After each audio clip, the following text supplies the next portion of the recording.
Today, I am proud to interview a titan in the metabolic space here on YouTube.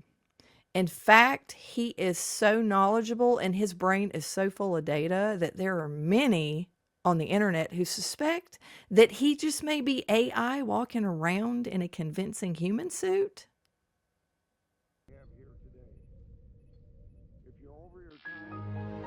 But, that's up for debate.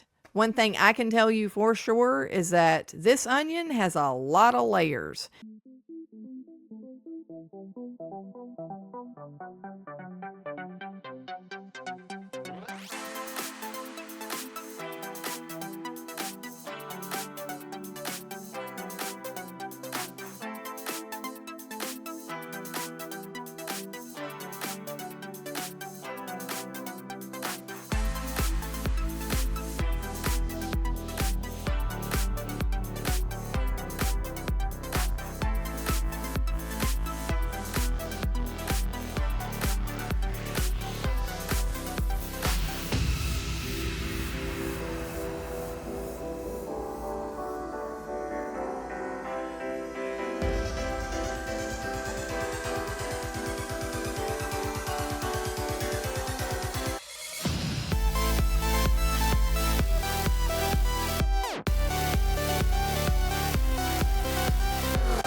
So stick around for my interview with Coach Stephen Thomas of the Common Sense Carnivore. I've got a lot to say, can't hold it in this time, got no filter, I got no filter, no filter, I got no filter, no filter, I got no filter, no filter, I got no filter. Hello, Stephen. Welcome to the show. I am so happy to get to interview you. Thank you for doing this. That's okay. And it's funny because you're the first person that's ever said, I'd like to do an interview and not mention food and nutrition. So yes, that's it's great. off limits. It's off limits today. Like, we're not going to talk about what you had for dinner or how many macros or anything like that or No. laboratory testing in No, this none of interview, that. because we just want to hear about like your background, your life, like what was baby Stephen like? Baby Stephen. Start from there and then just Well, moving forward, because you have such an interesting life. Oh, look at that. That is so awesome. that's my school. That's my school photo. Yeah. Yeah. So that was when I was 27. No, not really. Yeah, there's a little bit of snark there. I can detect it, So. Well, yeah. I mean, I was born at an early age. So that's the first thing. I suppose up until age 10, I had, what I would call a very idyllic childhood. My dad died at 10, but to the outside, it wasn't. I was born on a council estate. We didn't have any money. There was no central heating. I know this sounds very Dickensian. We didn't have a washing machine, those sort of things. So it's pretty poor, but I didn't realise I was pretty poor. And I went to the worst schools in England. When the league tables first came out, my school was second from bottom. So I wasn't in an academic situation. I don't want the smallest violin in the world coming out, because I had loads of mates and we had a great time and we'd go and play football, or soccer as the Americans call it, every weekend. And I was always out on my bike. I had a Raleigh chopper and lots of friends, and my mum was very loving. I guess one of the things that definitely was sort of detrimental to me, but I didn't realise at the time, was both, my mum and my dad believed in the food guidelines. So I was brought up with no red meat, no fat, lots of cereals and porridge oats and all that sort of stuff. But what I was saying was that my mum remarried my dad's brother. My dad's brother left England when he was 15, and he'd been working and living in Australia the entire time and didn't have any contact with the family. So when he got out of the car, he looked exactly like my dad because he was, his brother, and he'd just lost his wife. So my mum remarried, and therefore I sort of lived the life of Hamlet. I had my uncle was actually my dad, but he was very different to my dad. But anyway, I was always athletic, so I brought a couple of things along. I was very proud of getting a 5-star award at 13, which was good for my athletic prowess. And at 14, I got into wanting to be a radio DJ, and I was listening to the radio one afternoon, and I heard a voice that I recognised, and it was a teacher from my school. So on the Monday, I went in and I said, was that you on the radio I heard? And he went bright red, and he explained what a pirate radio was. And I said I wanted to DJ, and I'd been running a mobile disco with my friends Kev and Bob. Sounds Good Roadshow. We were only, like I say, 14, but we were doing things that older people were doing. We were just like that. And so I ended up on the pirate radio, which is basically going to a room and recording it as if it was live, put it on a cassette tape, going out to a sort of forest or local wood or something with a car battery between the two of us. So it was me and this fella Mike. We'd lug the car battery out, we'd put the tape in, and we'd transmit, put an aerial up a tree and we'd transmit out. So that was pretty interesting. But one thing I didn't mention before is I wrote to Radio Luxembourg. This is the actual letter to Radio Luxembourg. The reply I got from a DJ called Rob Jones. I sent him a demo tape, and he actually wrote back, handwritten letter, saying I was a very good DJ, and awesome. Yeah. Luxembourg actually started as a pirate radio, but it became a licensed one. And the pirate bit comes from the fact that, when you did radio broadcasts that were illegal, you had to be on a boat outside of the domain of the British law, basically. So it was always boats like Radio Carolina and all that. So, but I did a land-based pirate radio, which just faked being live. So that was my teenagers. Because you were kind of up in a tree, so you're trying to avoid, like you were going up instead of out. Maybe. Yes. That's interesting. But at the same time, I was also doing a Saturday job selling records. It was not me personally. I was working for someone that sold records. And on the Sunday, he used to do Wembley Market, and I used to do Gravesend Market, which is quite a distance from Wembley Market. But he was so impressed with how I was, interested in the music and how I got on with people, that he said, you could stay over at my house and you could also do Wembley Market, and then I'll drive you home. So I was obviously pretty valuable to him. But that was great because, it sort of opened up the world. Before I had a car, I was, basically with an adult, going to Wembley Market and meeting all the people up there. It was much more happening, as they used to say, than Gravesend, which was a bit sort of, as the name implies, it wasn't particularly the most trendy, groovy place to be. But anyway, so I did that for a bit. And academically at school, I just wasn't really interested, which I know is really odd, because I'd go into libraries and read books. I was interested in what I wanted to learn, not what I was being told I needed to learn. In saying that, looking back, I mean, nowadays they don't do things that we used to do. They don't do simple things like learn about dinosaurs or learn about flags or capitals and sort of useful things and real history. So I did enjoy that sort of thing, but I also enjoyed physics and space, and everything, sci-fi, as well as, pretty much everything. So I'd deliberately go in the library. Psychology was one that I really liked. I'd go into the library and I'd pick 3 books from 3 different areas, go home, read them, and then change them, like 3 or 4 weeks later. So I was quite a curious child, I suppose. And then when I left school, sort of the reality of the world hit me, because I couldn't make a living just working Saturday and Sunday in the market. That was no good.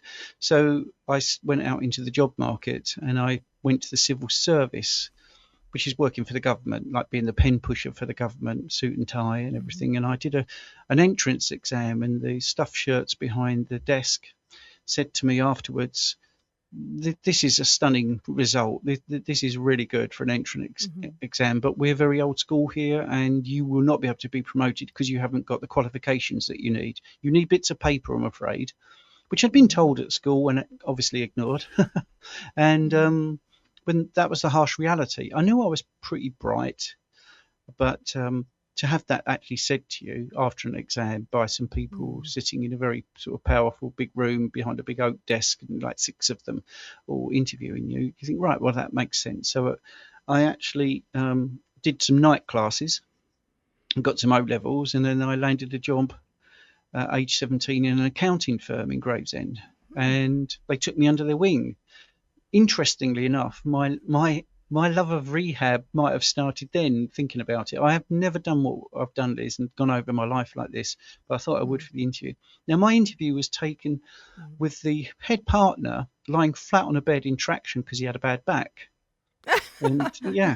Oh, wow. Yeah. Yeah, interesting. So so I did the interview, and they took me on, and I can remember thrown in at the deep end. I had to do a bank reconciliation. If people want to know what that is, basically you're balancing the books as it says, assets and income and expenditure and depreciation. And they let me sweat for like 3 or 4 days because I was about £1 million out and I just couldn't work out how to do it, and they just let me sweat, and that's how I learned. So I learned that.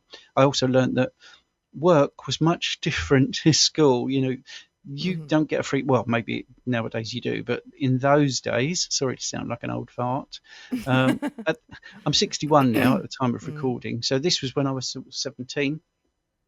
So I have got some bits and pieces, and I've sent you bits and pieces as well. So I was reasonably good at soccer. I managed to get a cartoon drawn of me. I don't know if that comes up, but that's me there.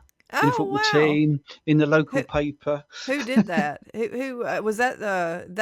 That's pretty good. Like to have a cartoonist give your likeness. That's yeah, Mickey Durling. Yeah, I was really pleased with that. So obviously I've kept that, and I was loving the soccer, and I was pretty fit as well.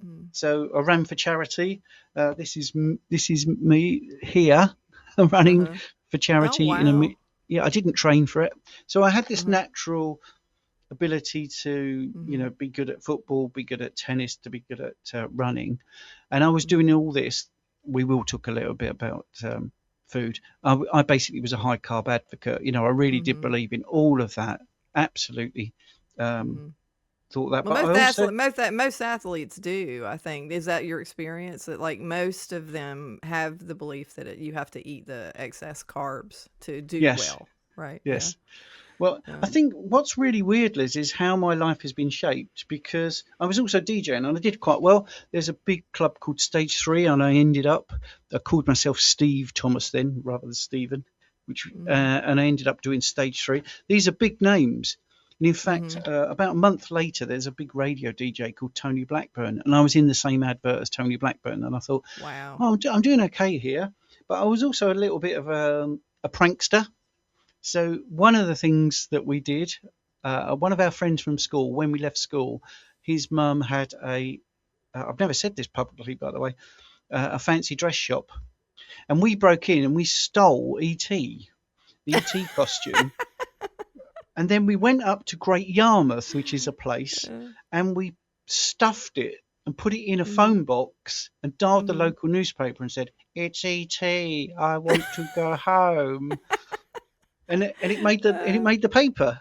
E.T. Oh my God! Finds the phone, and that's hilarious. That's us wearing the mask out we were camping. So anyway, my God! Yeah. People think I'm a bit of a joker. I've got a bit of a sense of humour. I do like my music. There is a reason why my music stops. We'll get to a sort of sad point. And I used to go see people. So I had a front row seat for Michael Jackson and George Michael. They're my actual tickets. So I love the music. I saw Stevie Wonder. I saw Prince, Madonna, Tom Jones, loads of people. I just loved it. Earth, Wind and Fire. Really loved all that. And and that's when I went deaf, believe it or not. And I don't think it's because of the concerts, although Yeah. many people think it might be. The actual diagnosis, and this was when I was 23, 24, was that I had permanent nerve damage, and they thought I might have been in the military. And that's why my musical tastes are pretty much stopped around that era, because I took all their advice. I've always avoided loud noises and, gigs and all that sort of stuff. I wouldn't go out and see the live bands. I stopped all that. So, I saw so many good performers, and also people that I love in comedy. You won't know these people like Frankie Howard, Tommy Cooper. I went to see Morecambe Wise being recorded for TV. I used to go and watch sitcoms being done.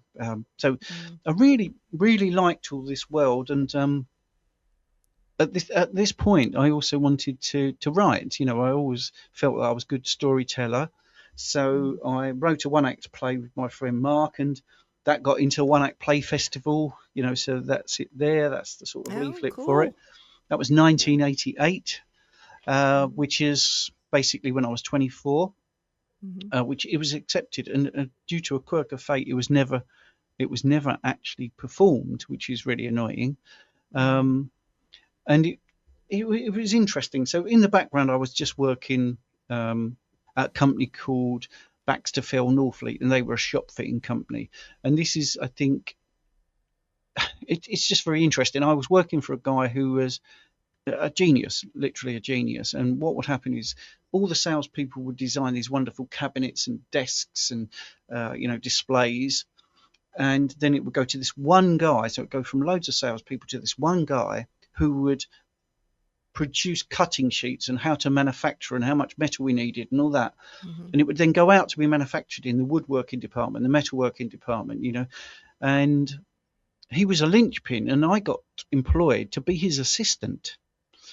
And after 3 months, he just said to me, I used to call him Jumping Jack Bourne, actually, because he used to be in a band. But anyway, and he went off he basically said to me, look, I've been poached by a luxury yacht company that wants me to do this. And you're the only person that knows how this job goes. So I was like 24. Wow. No real sort of training in it. I'd given up the accounting, by the way, because I found it was boring, a bit like a Monty Python sketch. It was, I want to be a lion tamer. Accountancy is really boring. So. Enough of this gay banter. So anyway, he basically promoted me and said, as in promoted me to the bosses and said, Stephen could do this job when I go. So that was quite a hike in money and responsibility. And, it was, it was a big learning curve, but I could do it. And then I realized that the price list was this big tome, the salesman were taking out this big tome, but maybe 2/3 of it had never been purchased or made or, offered. So I managed to convince the management that it needed to be slimmed down. So they said, yeah, you're really good. And then they asked me to join the marketing department. So I was living a charmed life, but the deafness was definitely making me look at life in two different ways. My mother had died at 23, by the way, so I'd lost her to colon cancer, and she had done the guidelines as well. I also lost a girlfriend to breast cancer at that time. That's horrible. That's a lot. So so the deafness probably didn't seem that bad in comparison, if you get my drift. But anyway, so I was trying to live with it, and work was very hard, but I could also see the funny side of it. So for instance, I'd be sitting in this big room, I couldn't hear, and then a nurse in the distance would come out and call out the name for the next patient. And of course, we're all deaf. We're all in this department. And yeah, exactly. So that's stupid. Yeah, just stupid, and self-evidently so. So I did a stand-up. So I actually did. I didn't remember this when I first spoke to you about what I did. So in 1990, in Time Out magazine, I did take a photocopy at the time. I did keep all these things. There's me at a place called On the Spot. Tonight's lineup includes Dave O'Kelly and Steve Thomas. This is in a place called Bethnal Green. So that was my first bit in stand-up, but I didn't enjoy it that much. So it was like a dip in and dip out. Mm-hmm. Also at this point, I was looking for other ways to earn money, and I got into the Sunday sport. I can't show you everything about this, but basically that's me there. Oh, And wow. the Sunday Look at sport, yeah, it was a page 3 girl. She was cutting hair for charity. A page 3 girl was a girl that, got her boobs out basically, and it was on page 3 of the national newspapers. Okay. And they got me to dress up as a policeman and arrest her, because in those days you couldn't trade on a Sunday. So she was doing this hair cutting event for charity. Page 3 girl cuts your hair. You pay what you can pay. Sunday, and I'd been looking to do something outside of stand up that involves sort of pranks and stuff. So I dressed up as a policeman and arrested her for for not following the law, for trading on a Sunday. And she was going, oh my word, it's for charity. It's not a business. It's all for charity. And at the end of it, she gave me she came over and she gave me her phone number, basically. So we were an item for a bit. There's a big story about that, but I don't want to get into that too much. And I was still working at this company, and you can tell that I'm more prepared than last time. So I was also into charity. I was into charity. So the shopping company did a charity parachute jump. So I did a parachute jump. That's me in there. So I'll just put my finger where I am. So I'm actually there. That's me there. How did you like that? How did you like doing that? Oh, I loved it. I loved it. I was too chicken to do it. My brother was a skydive instructor, and he kept begging me to do tandem with him, and I never was brave enough to do that. But yeah. Well, I wouldn't do it now. That's the weird thing, because I understand my mortality. I understand that I could break a leg, but it was very gun-ho. It was great people to work with, absolutely great people to work with. So we all went up into Headcorn, which is a very well-known place, not to tourists, but it's just famous for this sort of thing. We all just went out and we did the parachute jump. It was amazing, raised a lot of money for charity, and it was a great atmosphere. But I was still feeling a little bit. I wanted to do more.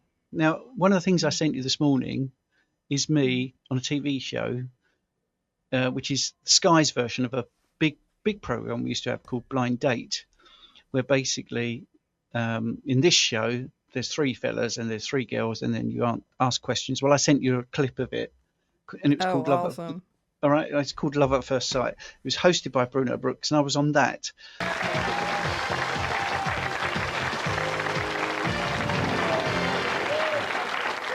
Looks as if they've got plenty of life anyway still left in them. Who have we got? Steve is quite an expert on relationships. He's even written a play about them. I was just willing to try everything, and learn as much as I can and get around. And like I say, that page 3 girl, I was staying in London in Regent's Park Road. So, she had a lot of money, and it was just all very new to me. And we had a party one night, and Zig Zig Sputnik were #1 and all this sort of stuff. It was crazy. She knew Rod Stewart, Anyway, so that was a different life for me as well. We'd go to Stringfellows, and then we'd eat at Bill Wyman's restaurant called Sticky Fingers. So it was all very glitzy and glamorous, but I wasn't really satisfied with that sort of life. I didn't really enjoy it that much.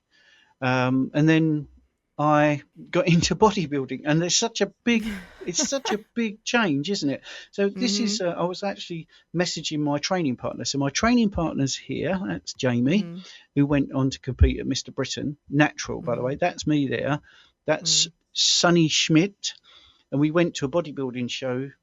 Dorian Yates, who was a British bodybuilder, so I was interested in the gym, but I just wanted to, actually get into it. So I did actually do a bodybuilding tournament later on. But so I started to get into the bodybuilding, and then straight, I think now I'm at age 29. From that job, I decided to give that up completely and go and be a ski rep. So that's me in Bardonecchia. I literally did a crash course in how to teach people to ski. Wow. And one of the guys that had worked at the shopping company had set up this company called Snow World, obvious name. And he said, "Oh, you've got a lot going for you. Would you want to be one of my reps out there?" And I said, "Yes." thinking it was all blah blah blah. You know what people are like nowadays, actually. All blah, blah. But I think in those days people could do stuff. So this guy, John Boakes, I think his name was. About 2 days later, I got through my door, posted an airplane ticket and details of where to go, and come over to Bardonecchia in Italy and be a ski rep. Wow, So that's a big change. So I did that. That was a big change. And were you good at skiing? Like, were you really good at skiing? Like, had you skied before? Like, No, you had never skied before? No. They train. I just imagine myself going straight into a tree, like, because I've never done it, you know? Yeah, but it was good because I had to learn, and I had to learn very quickly. You know, when I was instructing people, I'd been there, you know, freshly there. I didn't tell them because I'd lose confidence, but you can learn to ski very quickly. When you're there and it's intense and you've got a good rep, you can learn. And obviously I had brilliant reps. The guy I roomed with was a brain surgeon who had had enough of the stress of being a brain surgeon. So his name was Alan, and you know, he's a fantastic guy to room with. And you know, all the restaurants and everywhere treated us like kings, and there was loads of pasta, obviously. But you know, it was an interesting life. And then I did do a bodybuilding tournament, and this is me, but it was natural. You can see it's natural. So that's me at a natural bodybuilding tournament. Wow. Yeah. That's me on Venice Beach, actually. Just sort of a bit more relaxed. And I trained. That takes a lot of work to get that physique like that. Like, yeah. But also at that time, is I hurt my back. Oh. And this is where I went into. Well, I was actually playing squash at the point. I wasn't bodybuilding, and I was playing squash, and I just jolted my back. I couldn't move, and I was taken off on a stretcher, and taken to the hospital. And a very convincing image and a very convincing physician said to me, "You're already done. Your back's done. You're not going to be able to be walking. Once you're 50, you're going to be in a wheelchair." Now, he actually said that as blunt as that. You're going to be in a wheelchair, and I didn't feel that was right, and I discharged myself. The next morning, I had a very hot head. I had a spinal tap, and all this. They were very good at looking for stuff, but they weren't very good at giving me any hope or actually telling me what to do. And I went out and I found this osteopath. At this point, I'd obviously moved back to England. I was sharing with a guy called Ashley, you know, room sharing, and he knew an osteopath. So I went to this osteopath. And literally within 20 minutes, I walked out feeling better than I'd ever felt. Wow. And that story will come back. So we're going to start. It's going to start making sense in a minute. Sorry, it's a big whistle-stop tour, but we tried to do this interview, and I didn't have a crib sheet in front of me, and I was all over the place. So I'm now doing it chronologically. So no, it's a lot. Like, you've done, this is amazing. Like, you're the only person I know that's have had all these different mini lives inside of a life. Like, I've done like so many things. It's like I'll talk and people are look at me like, you're making that up. I'm like, no, I swear to God. You made that up. I did not. You did too. I did. Well, that's why I've got all the bits, because, you know, it does get even more sort of wacky and out of this world. So then I hooked up, believe it or not, with a financial services company to literally to sell mortgages and stuff like that. Again, it wasn't my thing, but I think they liked my accountancy background and the fact I was a quick learner, and I was a quick learner.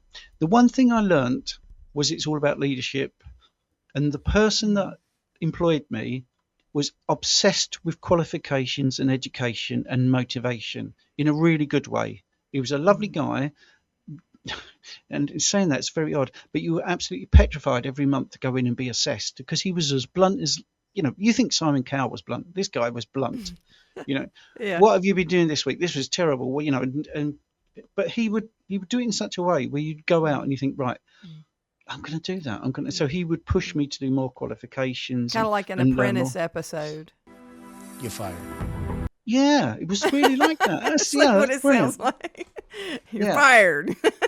And your performance was, I haven't got it on here because I was going to show you, but I thought it was way too much to show you.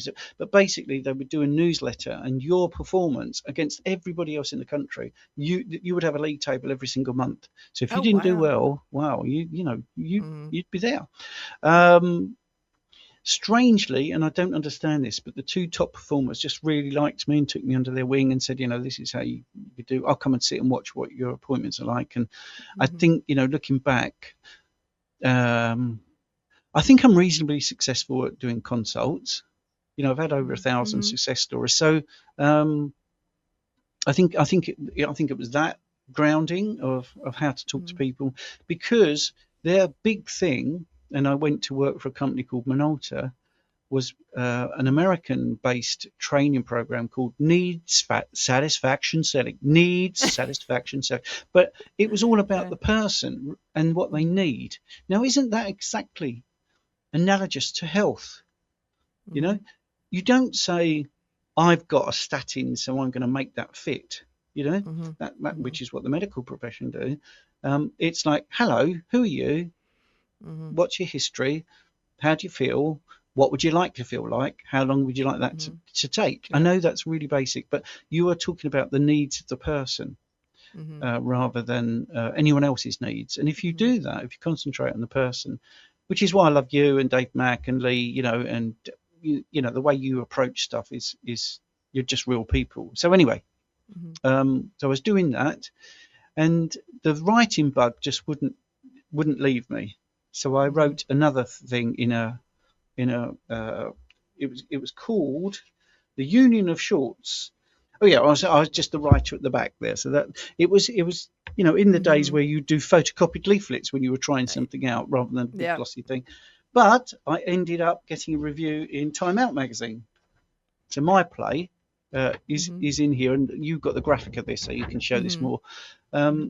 But those two are from the play the bit that I wrote, and it actually says, the many streaks of surreal humour and engaging humanity of Stephen Thomas's Friday Night Live means you're always basking in sparks of promise, from Maddie Costa.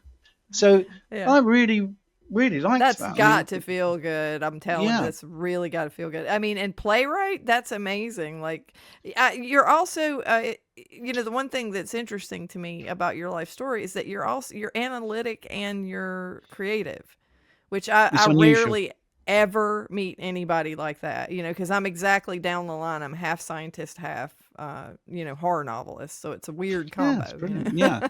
But isn't that why, if I look at bloods and someone says that was out of range, I don't go, yeah, that's out of range. Okay. I go, why is that out of range? What's the story behind that? And how is that connected to everything else? Because everything's interconnected. I mean, the premise of that play was a woman who's down on her luck, and she decides that on a Friday night, the last train stopping at the last place on the underground, she's going to kill herself. And she decides to do that to minimize the disruption for everybody else. So she lives her life that day like she hasn't got a care in the world. And of course she's nice to people, and she stops to talk to tramps, and she stops a couple arguing in the street, but basically it's an amazing story. Yeah, a nice little premise there of what would you do if you knew you were going to die? Well, you'd probably go and do some nice things, and you'd probably say what you want to say to certain people as well. So that was the idea. So that bug didn't leave me, but also what I learned then was two things. One is actors are much more part of what you see than just the writing, because there was one particular line that got such a huge laugh, and it got a huge laugh apparently every night. I asked the lighting guy. He said, every night that gets a massive laugh. I said, I didn't write it for a laugh, but the actor made it a laugh. And it was better. Yeah. It was better than what I'd written, without a shadow of a doubt. And so I got a bit of the acting bug. So I did what I always do. I went and did night school, and I did theatre arts, and learnt to act. I ended up doing things at the Edinburgh Festival. I was in things that, basically, I'm not going to keep putting it, but, there was a nice article about one of the things I was in, which was a nice premise where we'd get a comedian that was gigging that night in Edinburgh, and we'd get a different person every night. And the story was they'd get on stage and someone would shoot that person. There'd be a blackout. And then the audience and the actors, and I was one, I was like the inspector, had to work out who the killer was. So okay. I liked all that. I liked doing all that. At this moment in time, also, I was very sporty. I've sent you a picture of me with my little cup, my trophy I won. I won a singles tournament in tennis. So I was doing all the sports, was doing the writing. I was loving that. I did also do like stuff for charity. I did a gig with Sally Phillips, and this lot thanked me for coming. I used an equity name, by the way, for a lot of all this. I didn't use Steve. So, and then I went to the Edinburgh Festival. We did the reduced Edinburgh Fringe show. That's me there. And that was basically, people would shout out the names of shows that were on at the Edinburgh Festival, and we would just improvise what our version of that would be. So improv's difficult. Like, yeah. Well, yeah. yeah. Well, some people think so. Well, it's difficult to do correctly. Let's put it that way. I've seen people do a really bad job of it, but yeah. And then I did a writing group at the BBC because I was interested in that. I did write a sitcom pilot that got filmed, but it never got anywhere. So that was interesting. I played a dead guy in God in a Box. Basically, every night I would come out and die. Oh God, yeah. But the guy there was one of the best writers. And then I can't believe I even did this, but the people like the comedy. So then I did a tour of Cornwall with a guy called Henry Lewis, who was mad as a box of frogs, and it was about the 4 people working on a steam, an old-fashioned railway steam train. So that was me there. I was the guard, and we'd actually performed it on a train, and we'd do the whole show on a train, going up and down in the train, singing the songs and everything like that. Yeah. So I was doing bits and bobs to earn money. And I ended up being Mr. Greece. There was a European soccer tournament, and all the different European countries, and that was me. I was Mr. Greece. Oh my God, Mr. Greece. That's a trip. As the country. I did a charity stand-up. Joe Brand was the main headline, and I'll cover up my name. And seems like I recognize that name. Yeah, and then that was me there with my funky haircut.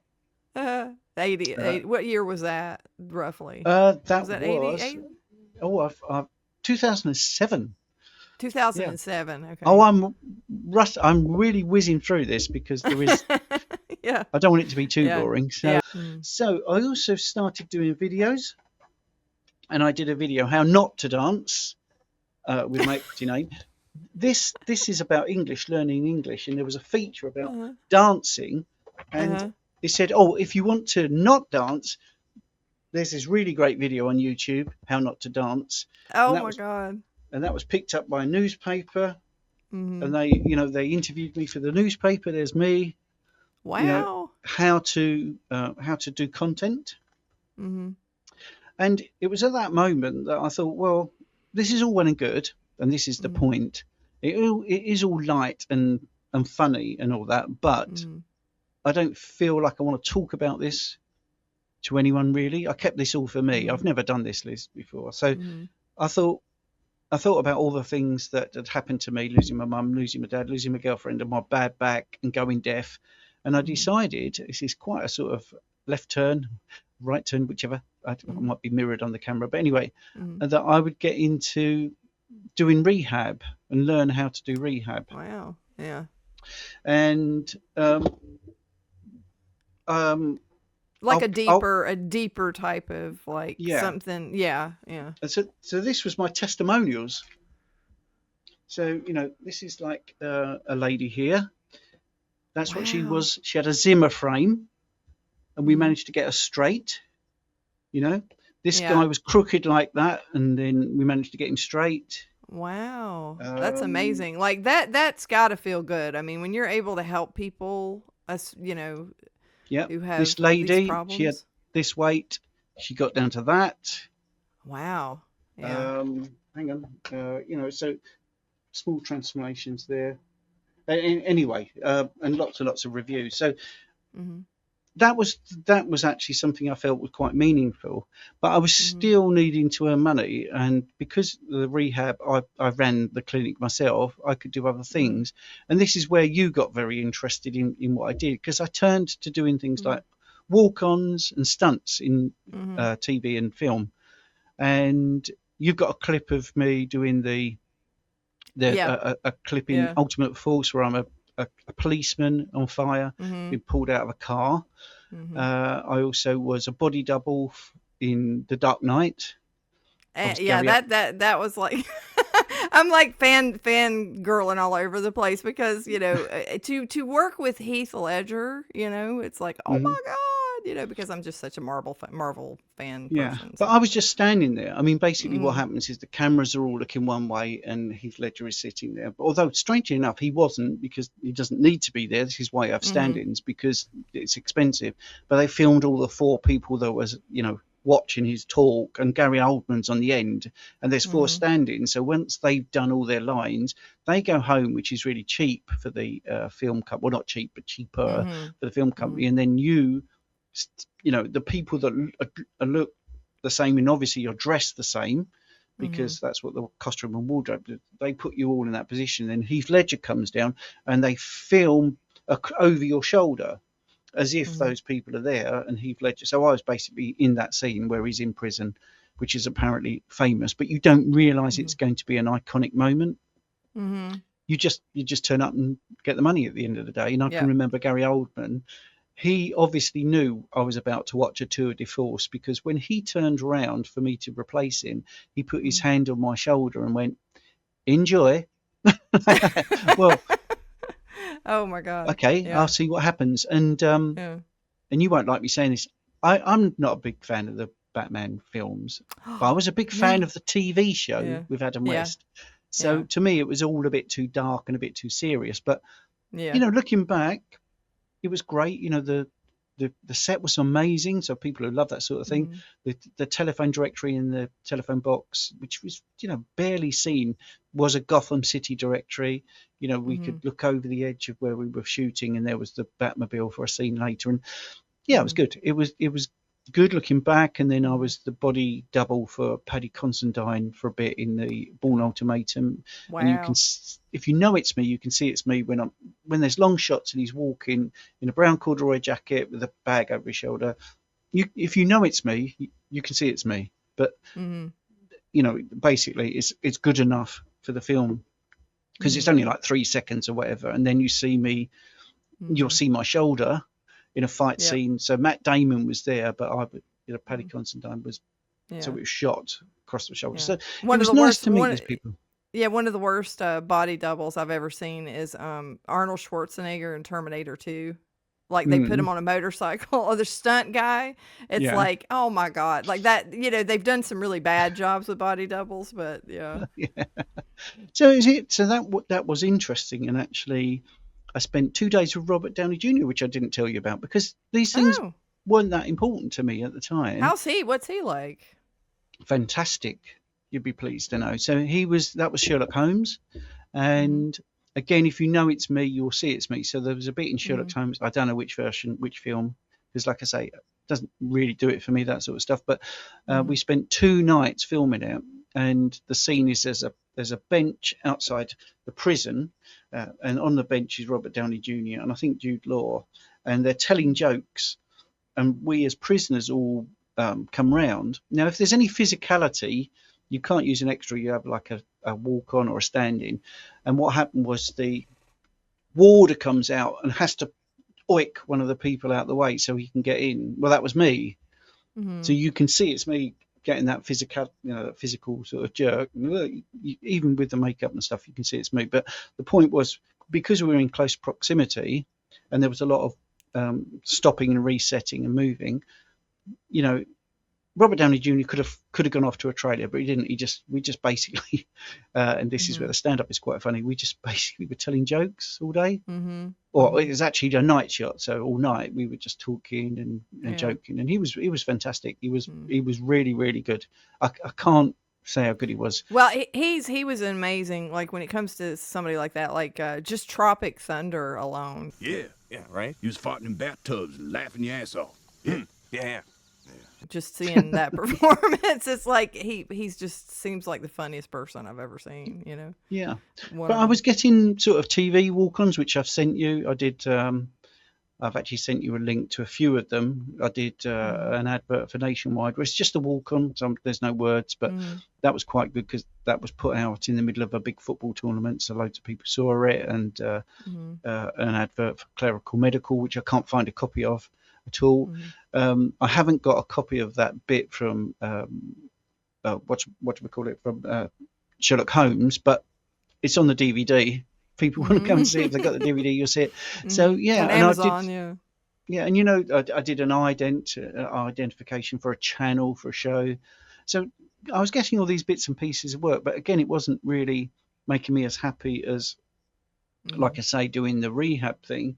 And then I got into using my English honours degree, because I got an English degree in literature, but I basically had the writing background and stuff like that. So I was teaching people to read, and there's a thing called the Times Educational Supplement, and because it was children that were disadvantaged, I'm in the magazine, but that, you know, you can't see the kids and stuff like that. So that was more rewarding, and that was the worst money I'd ever earned. But you see, this is again, you know, a big sort of analogous to Big Pharma and Big Food. I was doing really well on getting kids to read, and I was then observed by Ofsted, and I was absolutely slated in how I did it, even though the results were getting kids from reading 2 words on a page to chapter books. They didn't like my style. They didn't like how I didn't follow the system. Yep. And I said, well, actually, the reason they're here is because the system has failed them, and they obviously needed something different compared to the system. So that's why I'm here. Needed something that works. They needed help, and they needed a solution. Yeah. So yeah, that is a very good analogy to the way the medical system works as a whole. It's true. So I suppose all these things are shaping where I've got to. So now I'm getting to age 50, and I had a nose operation. They felt that if they could open up my ear, nose, and throat, I might be able to hear better, which did clear a load of gunge, by the way. I had a CAC score of 639. I sent you the thing about my colonoscopy and my skin issues, and that's when I realised my health was going south. And yet I was an advanced personal trainer. I understood rehab. I was eating clean. I didn't smoke. I didn't drink, and I was getting fatter and sicker. And what I also noticed was, with the advanced personal training, I was trained now in obesity and diabetes. So I was getting people that were type 1 and type 2, and also holding clinics and realizing that, you know, I would say to the ones that are doing well, what are you doing? And they'd always say, we're ignoring you. We've cut the carbs. We're doing Atkins. You know, we're not. And so anyway, so I had the epiphany basically at age 50. And all that time I was getting bloods sent to me with doctor's comments, and it didn't match the person I was seeing. And, you know, at this point now, I'd got myself qualified with O levels and A levels, you know, in night school. I'd done all of that sort of stuff, but I'd also trained to be a personal trainer, then an advanced personal trainer, then a lower back specialist in rehab. Then I did medical acupuncture, and you just couldn't fit brain surgery in there anyway. No, I couldn't fit brain surgery in. So or race car driving. So yeah. And I just thought, well, maybe I don't understand the bloods because they never match the person. So I decided that I would actually train not only to interpret the bloods, but also to be able to walk into any NHS hospital and get a job as a phlebotomist, which is what I did. So it's quite a high level training. And I suddenly realised that I wanted to talk to the labs about how they did things. And then I went to the labs to see how they did things. And, you know, even now, I did a video yesterday about LDL, and I talked about the inconsistencies, you know, how LDL isn't directly measured, how triglycerides aren't directly measured, how many inferences there are, how many calculations they use. And I had a nice comment from someone saying, I love your content because I didn't realise blood tests were so unreliable. And they are really, really unreliable. And there's so many variables, are you hydrated, dehydrated, blah, blah, blah. Right. So, so I trained in it basically and started to draw blood and do the bloods myself and all that. So that was really interesting. I sent you a picture this morning. At the same time as I got into low carb, I got into middle distance running, half marathons. Going back to my school, do you remember I showed you a picture when I was at school and I ran a marathon or a mini marathon? So that was in me. So I did that and I got some medals for that. It really still wasn't where I wanted to be. I really wanted to make a bigger difference. So I just really expanded the advanced personal training to be more about health and more about nutrition. And I realized that the more I got into the nutrition, low carb wasn't cutting it. And the colonoscopy was a big sort of learning curve for me as well, because I realised that I bought into the genetic side of things. So I thought once I had lower left quadrant pain, that's it. I'm going to go like my mum. I'm going to go very early. I'm going to have colon cancer. So here I am, many, many years later, with no problems. All of those pains went, and they all went when I went keto. And I sent you the thing about my skin. I had skin issues. My blood glucose was out of control. But anyway, by age 55, and I'd got all my certifications, and I'd also done my honours degree, in physiology and health sciences. I thought, right, okay, do you know what? I'm going to go carnivore. I'm going to do it for 30 days, see what the fuss is about. Signed up for Sean Baker's Meet RX to be a carnivore and fasting coach. And I decided to go on YouTube.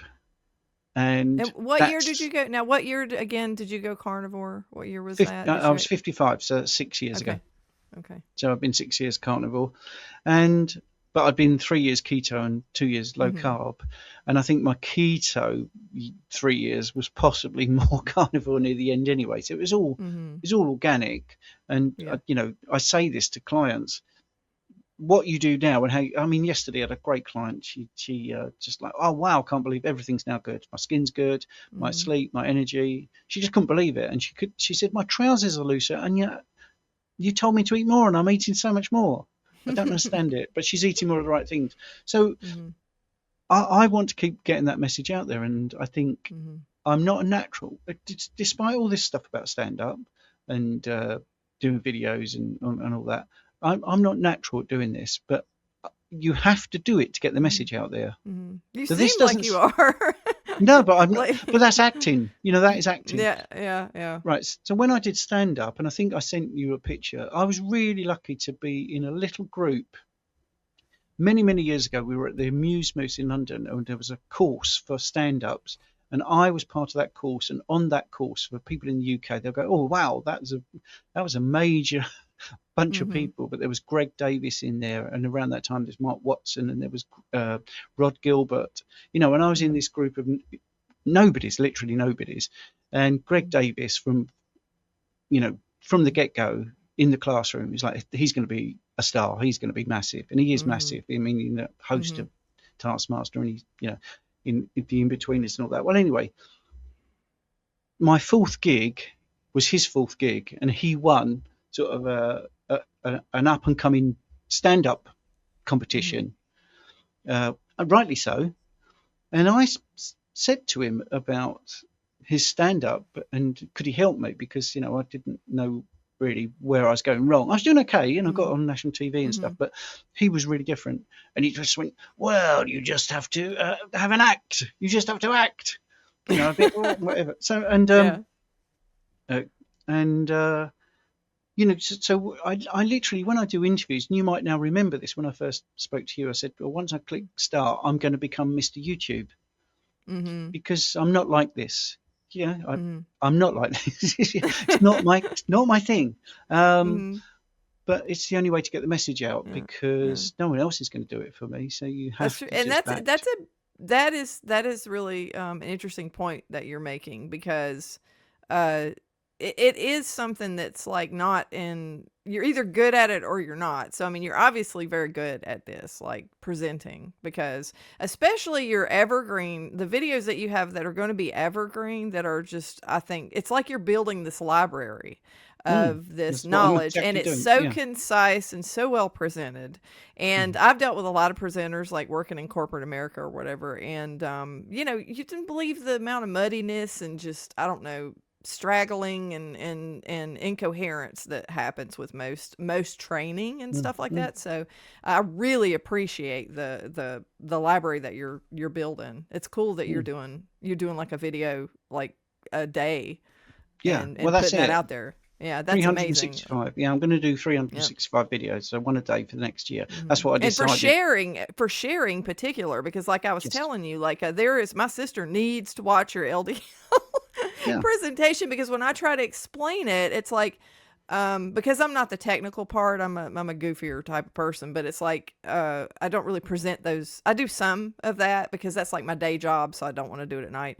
But you do such a good job of presenting that it's like I can just steer her to that. I know she'll watch it. I know it's engaging, and her jaw's gonna hit the floor when she watches it. So But that's it. I'm a quick study, because we tried to do this, didn't we, last week or the week before, and I genuinely hadn't thought about my life. I tried to do it off the top of my head, and I said to you, I'm not really happy with that. That was all over the place. So now in front of me, I've got a spreadsheet, and I'm a great believer in trying to be as concise as possible and give the information out without getting too at a tangent. I do like a good tangent, and if you said something that I'd never heard before about what you did, although you're interviewing me, I'd like to know about that.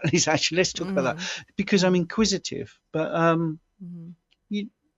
think it's everything I've done. Well, stand up is the thing about being concise, because if you go out, so when I did like the open mics before I got any paid gigs or on TV, you would die on your feet, and if you say a joke and people don't get it, it's like, right, okay, that's rubbish, and you have to be really honest with yourself. And so many good people in this. There was a lot of horrible people in the circuit, but there was a lot of good people as well. One said, if you don't get a laugh, there's three things that could be wrong. One is you didn't tell it very well. Two is they didn't understand it. Or three, essentially, it's just not funny. So you think, well, that's quite interesting, because you would think it's not funny would be the first thing, but no, it's how you say it.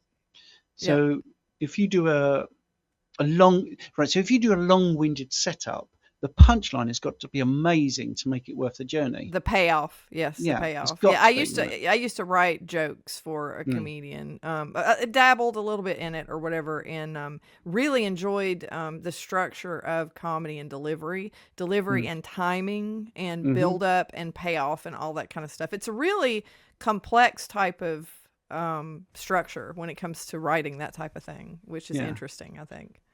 Would you know what the secret of good comedy is? What is it? Timing. That's good. I like that.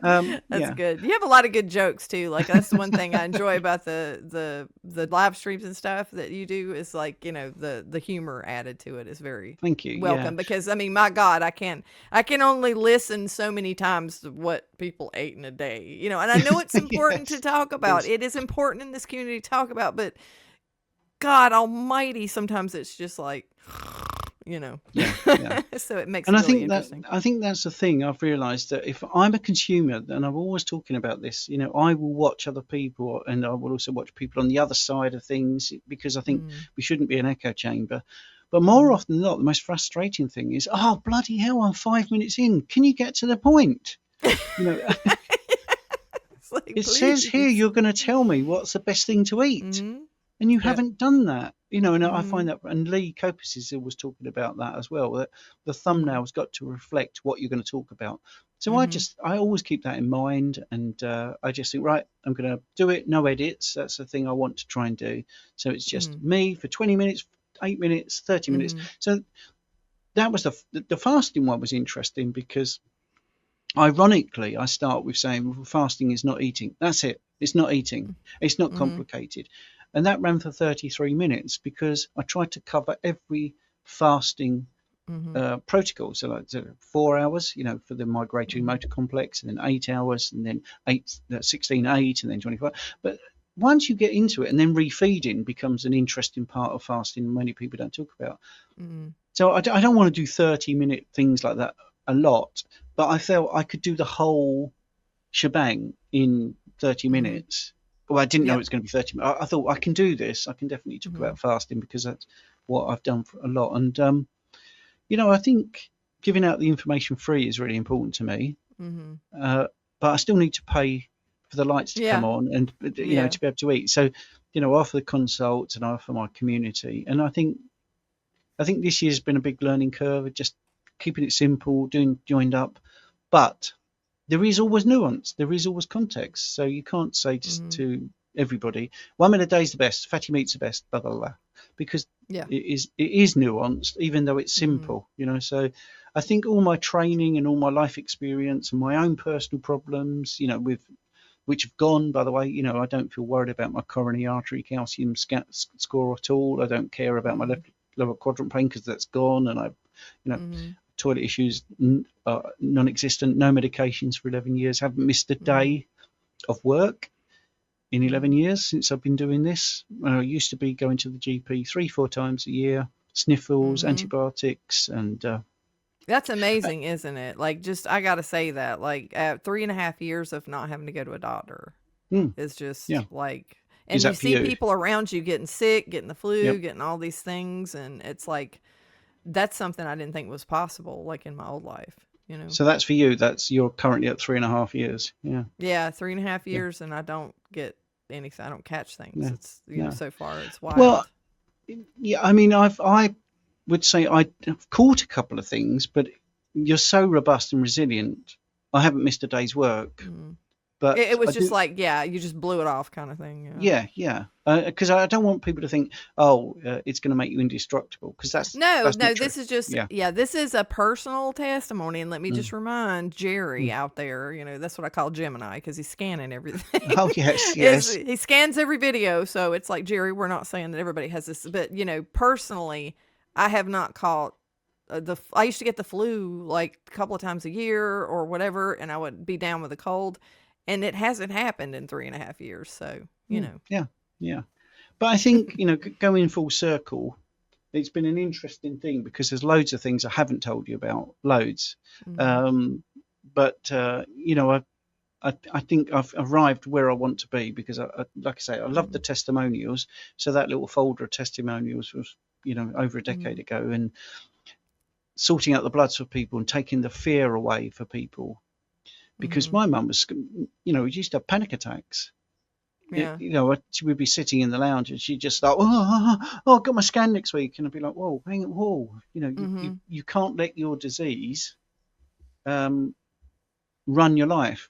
You know, I didn't say that, but you know, I now realise that to be honest, if I knew then what I know now, firstly, she wouldn't have been in the situation in the first place, and secondly, if she was in the situation, I would have handled it much better. But I was looking at how the doctors and how the consultants treated her was abysmal, really. And everyone's like, oh, well, you've got to feel sorry for the nurses. Yes, that is true. They are underpaid and overworked, but they're also misinformed, which is not their fault. I do get that. It's coming from above. But at some point, you know, there's YouTube out there is information out there, and you can start having the scales removed from your eyes, and you can see what the truth is. And oh boy, you know, if I started rehab and I didn't help anyone, see, Lee Copus and I did a great little video together. He was brilliant. He's editing, it's fantastic. And the clip he found was all these psychiatrists at a conference being asked, how many patients have you cured? Oh, yeah. Yeah. And they're like, that was eye-opening. Yeah. They're None laughing, of it. like, what's so funny? Yeah. Yeah, it's embarrassing, because they were all pretty much saying none. But the mere thought of curing someone was funny. I found that quite sort of disconcerting. And we kind of are a society where, you know, there's the phrase, you live and die by the sword. Well, Yes. everybody's living and dying by the lab test, and they're believing that it's gospel, and they don't understand what it is. And my problem with the whole thing, we're talking about nurses, you know, and what they know, and there's information out there readily available to re-educate you on what reality is, and not what something that a hypothesis or a theory they came up with 40 years ago that they're dying on a hill on. Is that in my profession of regulatory, it's like, if you don't know something, you're not aware of something, that's one thing. And you're going to, you know, I'm going to judge it based on, okay, you were unaware of something. But when you know something, you find something out, like, okay, we were wrong about X, and then we continue to do with the practice. I mean, there's a word that's attached to that, and it's, you know, it's a negligence, but it's like it's a purposeful, like, negligence, and that's a whole different thing. So those people in industry, you know, if they're in healthcare to help people, and they see what's going on and they find out the truth and they don't act on it, I have a problem with that. So I'm with you on that. Yeah. But we did say we weren't going to do that. That's true. That's true. We had to throw we had to pepper a little bit in there. But the thing is, also going back to, you know, what I've learned. So I'm quite proud of my guide to blood tests in the context of low carb, keto, and carnivore. But now I'd love to rewrite it with a little bit more, a lighter touch, because everything I wrote was was very dry and factual.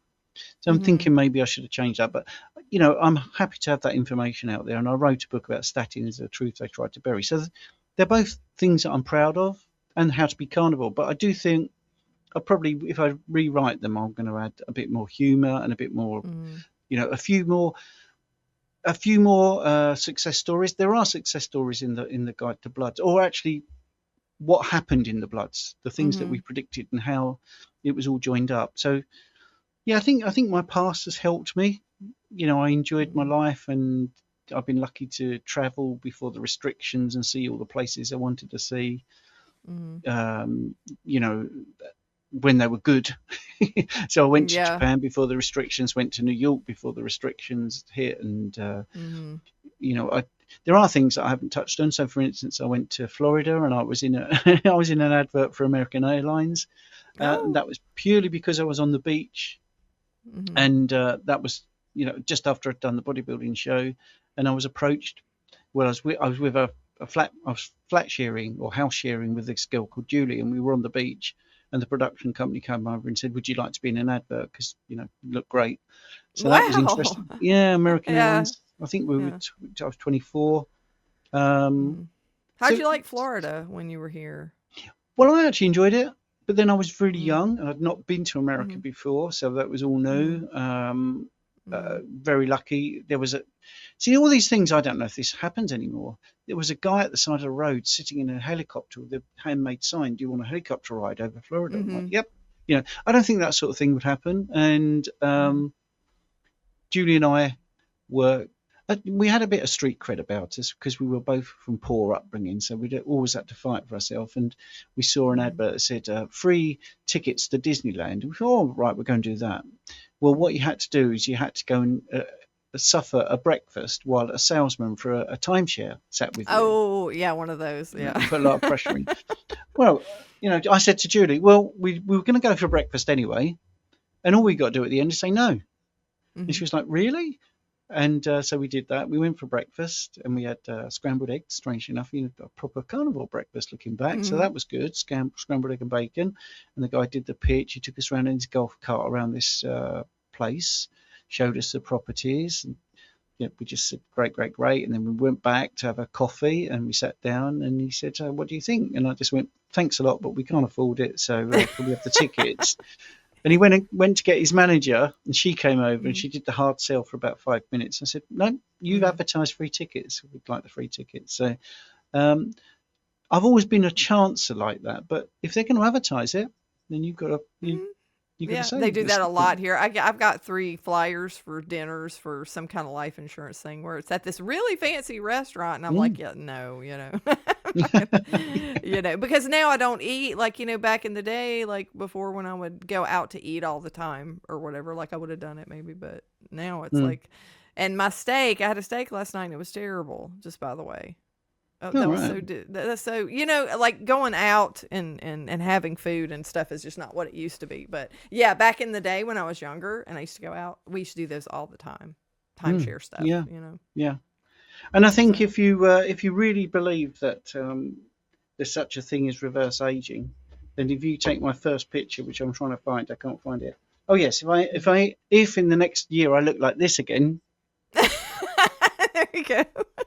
Then I have going to be reverse hunting you age. down to find where is the fountain of youth. Where'd you find Yes, it? Yeah, yes. yeah. Give it to us. We're gonna bottle it. Okay, well that's cool. That's cool. Well, I appreciate you doing all of this, and that's just so interesting. I feel like there needs to be part 2. Probably. There's so much there, but that I like getting the story, knowing the story on how someone came to be where they're at, because I think as an author, as a fiction author, I know for sure that truth is always stranger than fiction. So thank you so much for doing this. I should mention the support of Jane, my wife. She's been, a real rock through this, through, bad times and good times. The money's been tight for a long, long time. YouTube does not. Many people seem to think you earn a lot of money. Oh, on Lord YouTube, have mercy. No, you don't. And, people can't afford the consults at the moment because times are hard. So, obviously, I appreciate anyone doing super chats or super stickers, anything that will help. And, all the software's expensive, isn't it? Everything's expensive. The camera alone was £1,000. So, it's, but it's worth it in the end. It's going to be evergreen, like you say. Keep plugging away. Should get more subscribers and then get more views and then get a little bit more income. But yeah, she's supported me all the way through that. Yeah, you got to give her creds because behind every successful man, there's a great woman. Yeah, there's a great woman. So yeah, that's important. Now she does videos on like Pilates, if I'm not mistaken. Yeah. Because I am actually interested in her Pilates videos because I need to get back into that. Yeah, well, so my online community, my Common Sense Carnivore group, if you join that, you get access to all the, they're basically unedited. She's a bit like me. She just stands, does the class, videos it, and you just follow it. Yeah. And you have the community, and then you have your channel is now the Common Sense Carnivore. Yeah. Okay, at Coach Steven. So that'll be in the description and stuff, so that you can check that and out. the Substack You gotta definitely check all that out. Oh yeah, Substack. So you've got quite a few things, a few irons in the fire. Well, I enjoy the writing, you see. So again, that's a writer's daily. got to write. A writer's got to write. Yeah. I mean, that's the thing. You'll always find it's like that's what I learned early on. Is like I got to write. I don't care even if nobody's going to read it. I got to write it. Yeah, I mean, years and years ago, when I was doing the writing and doing the writing courses, I used to go to a weekly one, which was a huge trek. But the teacher there was, pretty prolific in European TV, not in UK so much, but he had loads of stuff everywhere. And his lesson, he got someone famous in. I can't remember, but the name escapes me. And basically, he was a famous writer. And he got up on the whiteboard and he said, right, here's the 3 golden rules if you want to write. So the first thing is sit down and write. The second one, sit down and write. Third one is sit down and rewrite. And I'm like, okay, I get it. You just got to keep writing and rewriting. And that's what I'm learning from the Substacks as well. And, this goes back to when I was a kid and going into the library. I don't want to write always about cholesterol or always about steak. If I find something interesting, the eyes making their own ketones, I thought that was really fascinating. So I'll write about it. And I might not exactly get, thousands of subscribers, but I think the ones that do read it will think, well, that's interesting. I like that. That's, I've never heard. That's the thing I want people to say. That's interesting, and I've never heard that. So that's. Do you think you'll do creative writing more? Like it sounds like you might want to dabble into creative writing. No, I'm actually. I quite like trying to make dry subjects entertaining. Well, that's creative though. So I consider that it's not like a fiction like book or something. Because one of the things like you're hearing sounds like who you were talking to was saying the same thing. Because when I was at one of my books, it was kind of funny because I have a fiction. I love to write the fiction, right? And it's suspense, detective, the ones that I published, and then horror and all this kind of stuff. And that was my bread and butter. But when my daughter had GERD when she was born, she was projectile vomiting for distance. I mean, we were thinking about entering her into an Olympic event, but it's like there wasn't anything we could do. I'm like, well, she can go like 20 feet, but you can't put her in a daycare. And so I had to stay home. I had to stop working and stay home with her a couple of years. And I wrote a book that was about motherhood because it was pissing me off because, you go anywhere and it's like, what do you do? And it's like, oh, nothing. You stay home with your kids. So I wrote a book about motherhood. That motherhood book got an award and went to Book Expo in LA. But what's so dumb about it, it's like, so we go, it's the first time I've ever rode first class or whatever. So we go and I'm standing there with these books, this motherhood book, and I'm signing books and it's only industry professionals. Jamie Lee Curtis is on this side. Ernest Borgnine, who is a hoot. He's hilarious. He's over here. Robert, and I can't remember his last name, but he wrote a book with Donald Trump. I think he's a guy who wrote Rich Dad, Poor Dad, or something like that. You had Aragon, the author of, the author of like Aragon, this little 16-year-old kid who was a sensation at the time. And I got to actually talk to at lunch Michael Connolly and Dean Koontz, which was like, Stephen King would have been there. My head would have fell off. But what they had said, what they had told me is that, you have to write. And he said that if you are, to be a good writer, like it's not something you can learn, like really. Like you might be able to become an okay writer, if you try and you learn. But to be a creative writer or whatever, you either have it or you don't. And I can tell you by, kind of watching what you produce that you're a real writer, like you've got it, you know what I mean? And I'm able to look at people now, ever since I started looking at it that way. It's like, and you're able to do it. So, I mean, I think that, when you're doing this, you're presenting this information, making dry information interesting is the essence of creativity. You know what I mean? So I really enjoy like all the stuff that you're putting out. But thank you. That's very kind of you. I don't take people being nice. I'm well, a bit they're humble tools. about that. They're tools. Yeah. I mean, this is a product that you've produced that, like, I feel like just like I'm going to use that LDL one, and it's like sending my sister. I'm like, if you got to watch this, I know she's going to watch it because it's entertaining. So it's creative enough to be entertaining, and then at the same time, you know what I mean? It's like she'll probably share it to a bunch of other people. It's like a contagion. You want to just pass it around. Well, this is it. And, in this space, there's a few people that are very anti Eric Berg. Well, you can't knock, firstly, his presentation. He's very personable. Whether you agree with it or not, when he's right, it's still entertaining. And, he was my gateway to low carb. And when you look at, say, Ken Berry, in this short video, we're going to be talking about 6 things on magnesium, and don't forget to, and it's like, right, well, that's a thing, isn't it? That's a style and a way of presenting, which is chosen. So, I mean, there is a sort of humorous part of me that when you said, could you be more creative? I was thinking, well, maybe the eye one, I should have said, once upon a time, there was a little eye, and it was always eating glucose, but it didn't, anyway. But, I think that's the thing. It's interesting because when I wrote the statin book, I deliberately thought, right, how would this book be perceived and received by an older person that is absolutely doesn't want to read a book about statins? So I deliberately did it big print, not much on each page, which goes back to teaching the kids to read, So I'm learning all the way, and it's not patronizing. It's just that it's deliberately a story of statins with pictures and very basic stuff, but it's got the studies, it's got all the science if you want it. But you could flick through it and go, 1913, feeding rabbits cholesterol dissolved in vegetable oil. Well, obviously they're going to be poorly, and that's and it's also got the lawsuits and basically the main part of every study written as a quote and then translated into English. Because when you talk about all-cause mortality, some people don't understand that.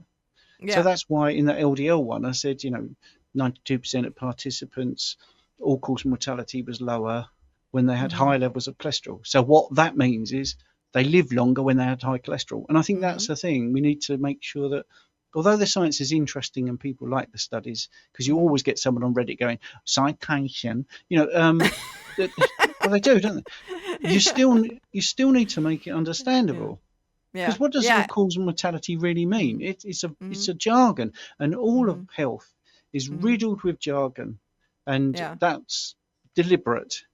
And that that's is like deliberate.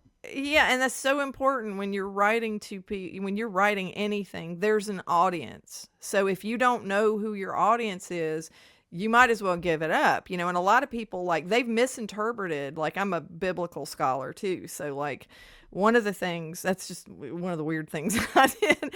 But one of the things people forget is like, when they would look at the Torah or something, like if you go back and you look at the text, they completely get a lot of things wrong because it's like, who was their audience? It's like, and they're thinking of modern society. It's like, no, this was actually a group of Jews wearing rags and stuff. It's like, so it means something completely. Think about what these people at this point in time would have thought that meant, you know what I mean? And just all kind of stuff. So even going back as, ancient, you look at ancient text and all of the historical text, and then you think about who that group of people was talking to and it gives it, completely different meaning, but so much is lost in translation, I think, these days. So it's good to have clear, concise, making sure, and that's another thing, is these doctors on YouTube, here's, this is my little thing, is like when you're in carnivore space, it's like you're talking to people. So when you start just regurgitating all of this technical jargon, you need to stop and explain what you're talking about, or you need to use real people words, because that's annoying. That annoys me. It goes up my butt like a rock when I see it, because unless you have if you're giving a speech to physicians, it's kind of like with me with regulatory. It's like if I explain things to people and I forget that I've got lab people there and other people, they won't know what I'm talking about, if I don't explain it. So, just saying, that's why I like your stuff so much better. Just saying. I like your stuff a lot better than a lot of the main physicians who have the millions of subscribers, which most of those people are there, I believe, actually to get medical advice. They go into the communities to get direct medical advice from them. So it's kind of like going to one of these, instead of like a channel that's entertaining, it's like they're going to the virtual doctors, because that's what we have over here, is you log in and you do a little live stream with your doctor. Amazing. So, it's kind of crazy, but all right. Well, listen, thank you so much, and all of the links will be in the description section, so you can check out Stephen's community and everything else, and make sure that you like we say, hit the like button if you liked it, and hit the notification bell and subscribe and all that good stuff. And thank you again, Stephen, for coming, and I will see you later for a live stream, and bye everybody. Bye. See ya.